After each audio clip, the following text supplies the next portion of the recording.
So today's class we shall discuss regarding the 5 big trends of human capital management.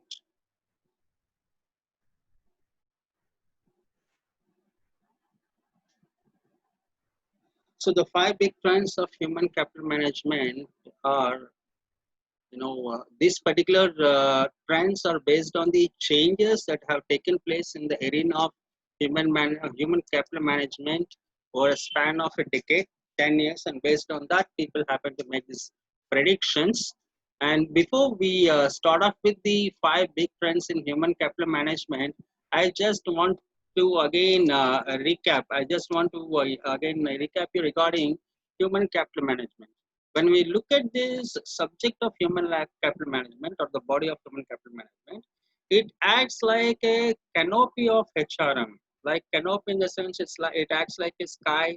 It acts like an umbrella, right? So it encompasses all the core HR functions, right? So it is not limited only to one particular function of HRM. It encompasses all the functions of HRM. So human capital management starts with recruitment and selection, and then training and development, performance appraisal, labor welfare, quality of life, employee work-life balance, right? Now, till the time he retires, he or she retires or he or she leaves to the organization, right? So from entry point, from recruitment and selection, from the entry point to the exit point, now in between, all the functions whichever we have in the HRM, they come under the purview of our human capital management. So human capital management is a big subject, right? The scope involves all the core functions of our human resource management, HRM, human resource management. In today's class, we are going to discuss the trends, the changes that are happening in the field of our human capital management. So one of the trend that is been happening in human capital management, when we look at the first trend, it says that an end to worries about job stealing. So AI is going to come in, right? So AI means artificial intelligence. Now, artificial intelligence has been in the public domain for a very long time, and towards the beginning of the 20th century, sorry, 21st century, now AI started making its presence in the human life, right? And one of the first organizations to use artificial intelligence happens to be Japan. Japan is the first country in the world to apply this particular artificial intelligence in various aspects of human life, right? So the visibility, when we talk about the visibility of artificial intelligence, the first visibility of artificial intelligence has been a robot, right? A man-like robot which can perform its own, right? And later that particular applications came a long way. Today we have artificial intelligence driven cars, we have aeroplanes, we have metro trains, right? So all those particular places where we do not have drivers, especially in the communication sector, we are seeing a huge trend. We are seeing a huge revolution. Revolutionary changes have been happening with the AI applications, artificial applications in the transport sector. We are talking about cars or cabs in places like Los Angeles. We are talking about cabs which are not going to have any drivers. So just to book a cab on your uh, app in your mobile phone, it comes to your doorstep. It doesn't have a driver. You get in, and then you say that you wanted to go into so and so destination. Now this particular destination, based on the GPS location, it will take you to the appointed destination, right? And we are also talking about dual mode cars. Say after having driven on the highway for some time, you feel drowsy and you want to take a nap, or you want to take a break, you want to focus on the music in your car, you don't want to drive for half an hour or something like that, then you can switch on to the automatic mode. So when you go on to this particular completely automatic mode, the car is going to drive itself. Wherever there is a red signal, it's going to stop. Whenever it's changing lines, it is going to give this particular tail light indicator, yellow tail light indicator, it's going to give, right? And if the compliance board says you should not be crossing 120 miles per hour, it's going to stick on that to that particular rule and not to cross this 120 miles per hour. Going to act everything like a human and with perfect results. So this particular artificial intelligence, today we are trying to bring them into organizations, right? So we are trying to bring them into organizations. So one of the the recent studies, they point out 93% of people are willing to take orders from a robot, right? And among them, 70% of employees are already using some form of artificial intelligence in their lives, right? So as per the prediction, by 2022, with this mentality seeping into the work culture, employees will become a lot less fearful and more adaptive to artificial intelligence. So the point that is trying to drive home is, in case of humans, we bring in things like blood being thicker than water, right? What do you mean by blood is thicker than water? We try to assess it. Same race, we show partiality. Same community, we show partiality. Same region, we show partiality. So human tends to show this particular partiality. Thereby, you're planting the seeds of hate. You're planting the seeds of imbalance, trying to create imbalance, not giving it credit where it is due. If somebody has done some good work, you'll have to credit him for that. But just because he does not belong to my community, is not belonging to my state, is not belonging to my race, no, we don't want to credit him.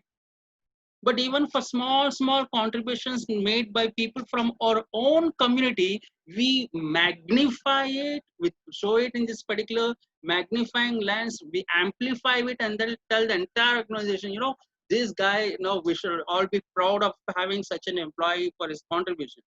In fact, what his contribution should have been very minuscule, but we blow it out of proportions. We simply blow it out of proportions only because he or she is belonging to our community or our race or something like that. Now, those things are going to come to an end. Those things are going to come to an end when we start having artificial intelligence. So for that particular reason, because human is always biased and human is always having some sort of, prejudices and so on, so pride, prejudices, things like that. Today in the developed countries, people are willing to take orders from robots. They're willing to work with robots than with humans. So this is one particular trend that is happening, the coming trend in our field of human capital management. So it's not like managing people. Human capital management now in future is not going to be managing people. It's going to be managing machines too, right? A part of your workforce are not humans. A part of your workforce are machines. And the HR, which is looking after the human capital management, this particular arena, they should learn how to manage the machines as well. Next is the second trend that is coming is AI is no longer going to be an optional. It's not like that. It's not like if you don't like machines, you don't need AI. If you like machines, no, those days are going to be over. So future driven world is going to be artificially driven world. We are talking about virtual reality taking the lives, all right? So whatever we are seeing, whatever this particular scientific movies that we happen to see in this particular Hollywood, now those days are coming to an reality, right? So one day might be, human, machines going to take control things, right? So it's no longer artificial intelligence is no longer, optional. It is there today in almost all the aircrafts, right? Only in all the airplanes, in all the international aeroplanes, the human pilot takes control only when he's going to land the aeroplane and only when he's going to take it off. So once he takes it off, reaches his comfortable altitude, that is height, reaches his comfortable altitude, they're going to go into fully automatic mode. right? Now that particular aeroplane taking the instructions from the control rooms and following the path of GPS, it will take you to that particular destination where you're supposed to go, right? And might be some few kilometers away from some kilometers away from reaching the destination, it will alarm the human, saying that now it is going to go into the manual mode. From there, the human pilots are going to take off. They're going to take control and then they're going to land the plane in the airport, right? So AI is happening. It's very much there. Okay, so there is not we are no longer going to have an option to replace them. The only option that's going to lie, unfortunately, the only option that is going to lie in front of us is the option of replacing the human. Right? It may be very difficult and it may be tough, but that's the options that are coming. Now, let me again remind you, these particular trends, you don't see them in India happening right now, excepting in few areas. In most of the areas, we don't find them happening in India right now. But in the other part of the world, in the European continent, North American continent, these trends are already taking place. Now, based on those things, they are giving these predictions here. The third major development or major trend that's happening in the year 2020 in case of our HCM, human capital management, right? HR is going to lead a predictive analytics movement, right? For a very long time, in case of analytics, people have been dependent on, data. Uh, People have been dependent on IT.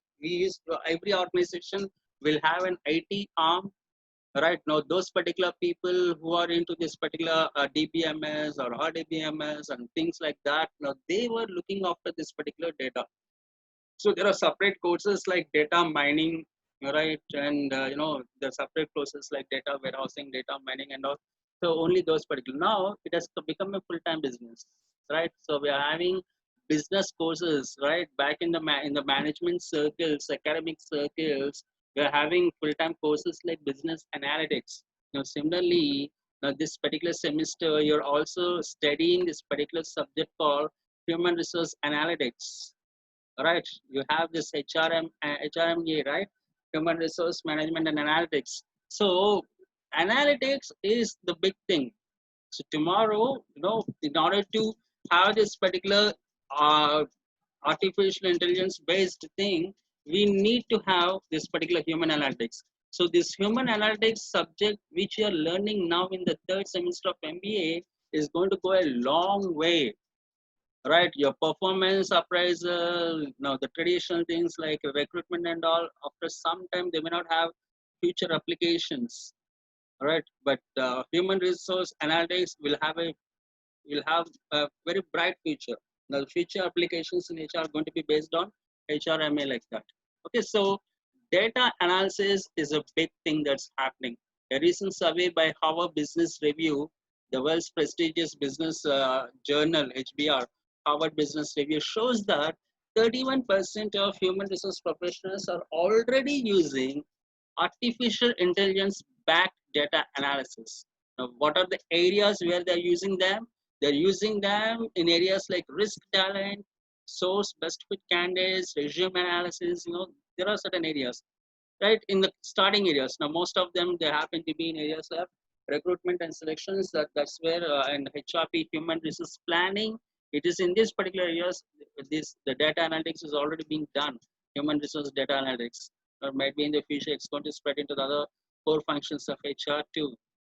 Now, the next one, the fourth major trend that we find in case of our human capital management, digital assistants are going to be co-workers, right? Now, please do not confuse them with PDA. I'm not talking about PDA. PDA is confined to sales people and marketing people, not to us. Now, that's a different thing. Personal digital assistant is a different thing. Here, we're not talking about PDA. We're talking about digital assistants. Now, what do I mean by digital assistants, right? So these days, when you open your Yono app, you only have one SBI. You have this Yono app. Now you have got this particular bot. We call them as what? Bot, right? Now you have any query and all, you ask that particular bot and the bot is going to reply you back, or it's going to guide you. It's going to help you find a solution for the problem that you're facing. All right. And similarly, you send an SMS, so on, so, and immediately you're going to get some particular data. All right. So digital assistants are happening in a big time. So in India, we already have this particular digital assistants working. Especially, we see this particular digital assistance in the banking sector. So all of us happen to use one way or the other way this particular banks. So open your internet bank next time, ICICI Bank or any of this particular, even government banks or private banks, you'll always find this particular digital assistant. Now that particular digital assistance might be in form of a voice, right? It can be in form of an SMS, or it can be in form of a bot, right? So they are going to be there now. These particular digital assistants are going to be there for the future also. So organizations need to accept them as a co-worker. And finally, coming towards the last trend that we are seeing in this particular 2 decades of time, especially in 2020. Now this particular recruitment is going to be smarter, it's going to be mobile. We are going to have smarter and mobile recruitment. All right. Okay. So what do we mean by that? Now, using this particular artificial intelligence and other things like bots and digital assistants and so on and so forth, we are trying to bring in. We are trying to bring in unemployment rate. But the most visible area of smart recruitment is now, as a human being, mining. Mining data is a very tough task, right? Say you happen to you happen to hire an employment. One of your organization employee in a key position has given you a notice, right? In the third month, 3 months from now, is going to resign. So 3 months notice is what we have in the organization. So it's given the 3 months notice. In this particular meantime, we'll have to find a suitable employee. Right now, this particular recruiting team is always overloaded. It is always overstressed. Now they work beyond hours. So when we tell them, and then when you have to find that particular employee with that particular skill set, we'll be having 6,000 resumes or 10,000 resumes. Big number of resumes. Now going through this particular 6,000 resumes and trying to identify that one particular guy humanly may not be possible. Right now, the scope for human error is going to be very big.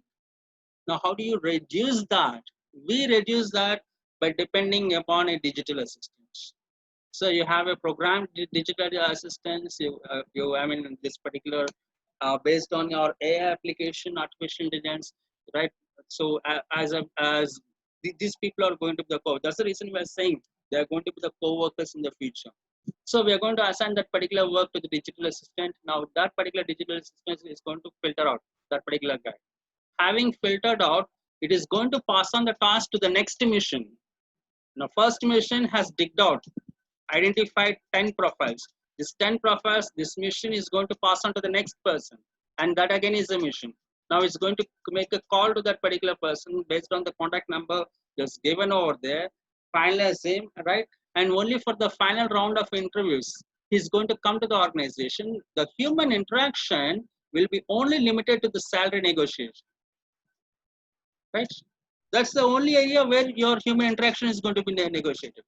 The HR, even today, back in India also, for HR terms and conditions, employment terms and conditions, which are supposed to be explained by the HR professionals, HR people, now they are being explained by the digital assistant. So you call on that particular number, you go give so and so, numbers and all, and then it says, now here are the list of the employment terms and conditions and so on. No, so much is happening with this particular things and all. So these are the primary changes that we find, the big trends that we find in human capital management. So the bottom line is AI is going to happen in big time. So far it is confined only to the shores of the developed countries. Now it's going to come to us because here also we have lot many multinationals. So it's going to come here. And then the other thing, apart from the artificial intelligence, the other major trend is going to be digital assistants. We are going to have this particular digital assistants as our co-workers. So these are the major changes, predictions or trends that are happening in the field of human capital management. Now, moving on to the next topic in our syllabus, the next one that we have is the nature of human capital management. So, in this particular topic, we will try to understand, right? We try to understand what actually is the nature of human capital management. What does human capital management mean, or what does it do? So, the following characteristics or the following traits, there are 5 traits that are there, there are 5 characteristics. Now, this particular 5, they are going to highlight the nature of human capital management. So, when we let us see what this particular characteristics. So, the first one is skills, qualification, and education. Now, that one particular area of HCM. Next is work experience. The third one, social and communication skills. 4, habits and personality traits. And finally, individual fame and brand image. So, skills, qualifications, educations. Now, this is one area of our the primary at the entry level, right? You know, human capital management, as I told you, remember, human capital management is entry to exit. So, this particular skill, qualification, and education come at the entry point. Now, what is the entry point of our HCM? The entry point of human capital management. The entry point of HCM is recruitment and selection. Now, that's the entry point. So there we are going to discuss regarding the skills, qualifications, and education, right? So what is it? What is it? What are we trying to learn here? We see that the productivity of workers is closely tied to skills and it's closely linked to the skills, education, and qualification, right? Okay. So organizations, they'll have to invest. Already we are making investments on the skill. Already we are making investments on the qualification. Right. Now, how are we making the investments in skill, education, and qualification? In form of training and development. So we have this particular Infosys-based BPOs, Wipro-based BPO, TCS-based BPO. Now, these big giant organizations coming to campuses like Aditya College or PR Government Degree College. Now they hire this particular people with just graduation qualification, and then they train them. Right now, you're trying to instill this particular skill in them. You make them work. You train them, and having trained them, if they're showing good performance and say they're going to stick on to the organization for 2 years or like that 24 months and all, then organization is going to sponsor their education, higher education. Right. So the organization is going to sponsor their post graduation. Organization is going to give loan to them, and then it's going to help them identify. And this time when it's going to sponsor from a premier prestigious institution.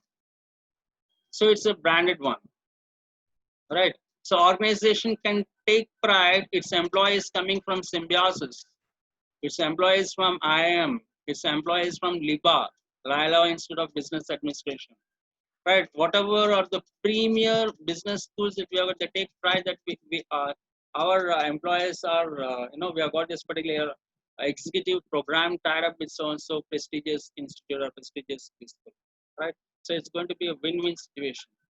Right, a win-win situation both for that particular organization as well as for that particular business school. In meanwhile, the employee is also getting benefited. Okay. In the corporate sector, in the corporate world, when we walk into the first 5 years, people are going to ask from where you have done your masters, from where you have done your bachelor's. The initial 5 years, the initial 2 years or 3 years. Once you gain good experience and then you become an expertise, you have got a reasonable experience with you. You have got a set of skill set with you. Now nobody is bothered from which particular college you're coming, where you have done your masters or graduation. Nobody is bothered. People are bothered only about your work. So what I'm trying to tell you is, in the beginning days, right, B schools and other things, they act like a visa. Because the HR, look at the recruitment policy. ITC recruitment policy, Hindustan Unilever Limited, L&D, so certain set of organizations, the recruitment policy is they are going to hire only from the B school. They are not going to hire anything beyond B school. They are not going to hire. So, as a student coming from RIMS college, having graduated with subjects like human capital management, HRM, and all other things, right? Having graduated with MBA, initially you don't have a chance to get into this particular organization. Even though you apply for them, they are not going to qualify you because they run after this particular branch. So what you have a passport, and what is that you don't have? You don't have a visa. Okay, you have a passport, but you don't have a visa, right? But maybe after 4 years or 5 years, you have worked in one of these organizations. It might be a small time organization, but you have given a remarkable experience and you gained a skill. You gained one particular skill which has made you into a talented person or transformed you into an expert in that particular area. That time, the same organizations which have rejected you in the beginning of your career when you're trying to look for a launching pad, now this organization, they're going to give you a job offer. They're going to say, now you're welcome. Right? So these particular changes are going to happen. So here, leaving this particular thing, now coming back, okay, so here, our human capital management organizations need to invest on the skill. When, for whose skill? People who are already working with us, people who are already employed with us. For on these particular employers, we need to invest money. But the unfortunate situation, the pathetic or sad situation is, having been trained, having received the training, they don't stick on with the organization. Right? They move on to the other organization. Right? Some Infosys is going to hire you. They're going to train you. You get training and everything in the Infosys, and say after completing your training, 2 months into your training, or might be after 3 months or 4 months of your training, then you are going to move to the other organization, better organization for a better pay. All only for the reason of this particular better pay. So in order to avoid this particular loss, right? Somebody is nourishing you, but you want to give your fruit to your neighbor, not to the farmer who is nourishing you, who has taken care of you all this particular months or years. So in order to prevent this lack of loyalty, now today most of the organizations, including government organizations, they're saying you'll have to sign a bond. Previously, when people were joining in the banking sector, nobody used to ask for a bond. But today, if you clear IBPS clerical, a specialist officer, or a probationary officer also, right, you'll have to sign a bond. Bond stating that I'm going to stick on to your bank for at least 2 years. And in between this particular 2 years, if I'm going to resign, I'll pay so-and-so amount. Now, what is that amount? That is that particular amount which the bank has invested on you to train.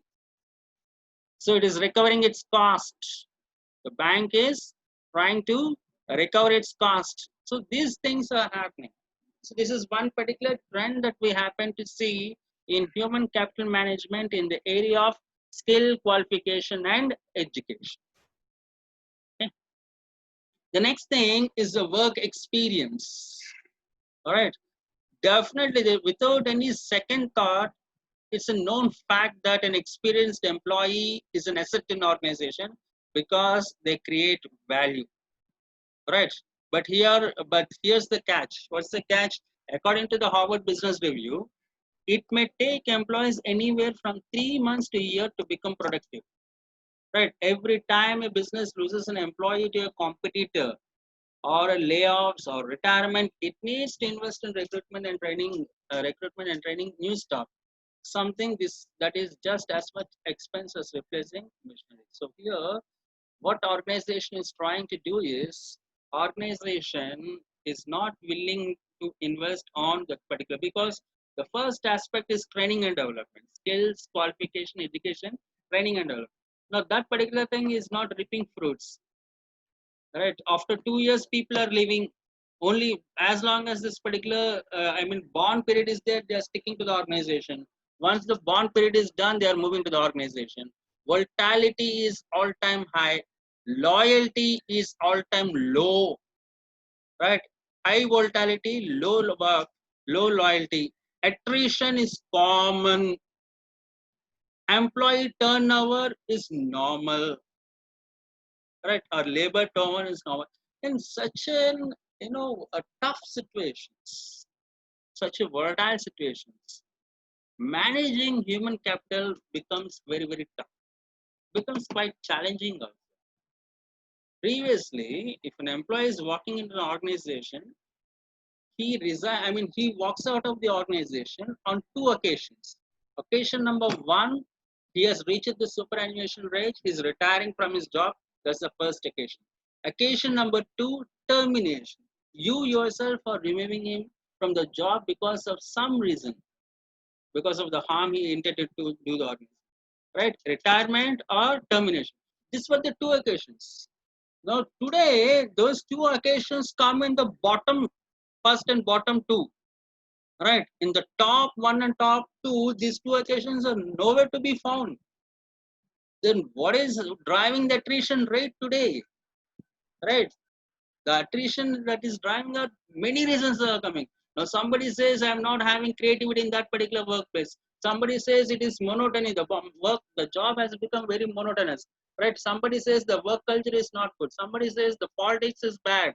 It's because of the organizational politics I'm leaving. So a number of reasons people are having to move from that particular company to another company, right? So what is the average stable time? Average time is going to stick on with the one organization, a particular organization, 1.5 years, right? 1.5 years isn't like average time, so it translates into 15 months. Previously, what was this particular time thing? 30 years or 40 years. On an average, you can say like 25 years. All the way from 25 years loyalty, now it has come down to 1.5 years. Bank of India, when it is hired 900, big number, 900 it has hired probation officers in 2012. Come 2016, the bank was having less than 50, 38 or 48 people, right? Close to 50, somewhere. Right? Now, what happened to the remaining people? Vacancies, all the 900 positions were not filled. Only around 600 or 700 positions were filled. Okay, among these 700 positions, what happened? Number of people started leaving. So after 1.5 years or after 2 years, there were only less than two-digit number. So such a scenario, right? Now managing human capital is really challenging. So work experience is one area which poses a major challenge, for human capital management.